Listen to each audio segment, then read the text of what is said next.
ఓటమి బాధలో ఉన్న వైఎస్ జగన్ ఒక ట్వీట్ చేశారు. రాష్ట్ర వ్యాప్తంగా తెలుగుదేశం పార్టీ దాడులతో అత్యంత భయానక వాతావరణం నెలకొంది. ప్రభుత్వం ఏర్పాటు కాకముందే టీడీపీ ముఠాలు స్వైర విహారం చేస్తున్నాయి. ఎక్కడికక్కడ గ్రామ సచివాలయాలు, ఆర్బీకే లాంటి ప్రభుత్వ, ప్రైవేట్ ఆస్తుల్ని ధ్వంసం చేస్తున్నారు. వైసీపీకి చెందిన నాయకులు, కార్యకర్తలకి రక్షణ లేకుండా పోయింది. అధికార పార్టీ ఒత్తిళ్లతో పోలీస్ వ్యవస్థ నిస్తేజంగా మారిపోయింది. గౌరవ గవర్నర్ గారు వెంటనే జోక్యం చేసుకొని పచ్చమూకల అరాచకాల్ని అడ్డుకోవాలని, ప్రజల ప్రాణాలకి, ఆస్తులకి, ప్రభుత్వ ఆస్తులకి రక్షణగా నిలవాలని విజ్ఞప్తి చేస్తున్నాం.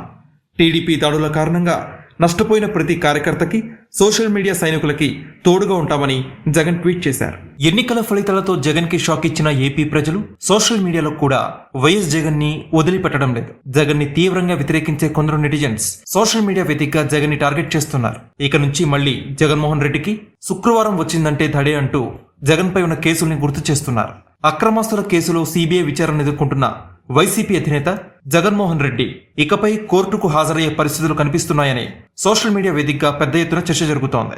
ముఖ్యమంత్రిగా పరిపాలనాపరమైన బాధ్యతల కారణంతో ఆయన ఇన్నాళ్లు కోర్టులో వ్యక్తిగత హాజరు నుంచి మినహాయింపు పొందుతూ వచ్చారని, అయితే ఇకపై అది నడవదు అని చర్చిస్తున్నారు. మరోవైపు జగన్ అక్రమాస్తులపై విచారణ చేపట్టిన సిబిఐ కోర్టు వాయిదా వేసింది. జగన్ అక్రమాస్తులపై సిబిఐ నమోదు చేసిన 11 కేసులు, ఎన్ఫోర్స్మెంట్ డైరెక్టరేట్ నమోదు చేసిన 9 కేసుల్లో ప్రధాన నిందితులైన వైఎస్ జగన్, ఇతర నిందితులు దాఖలు చేసిన 134కు పైగా డిశ్చార్జ్ పిటిషన్స్ పై సిబిఐ కోర్టు న్యాయమూర్తి విచారణ చేపట్టారు. జగన్ తరపు న్యాయవాది గడువు కోరడంతో న్యాయమూర్తి విచారణని 19వ తేదీకి వాయిదా వేశారు.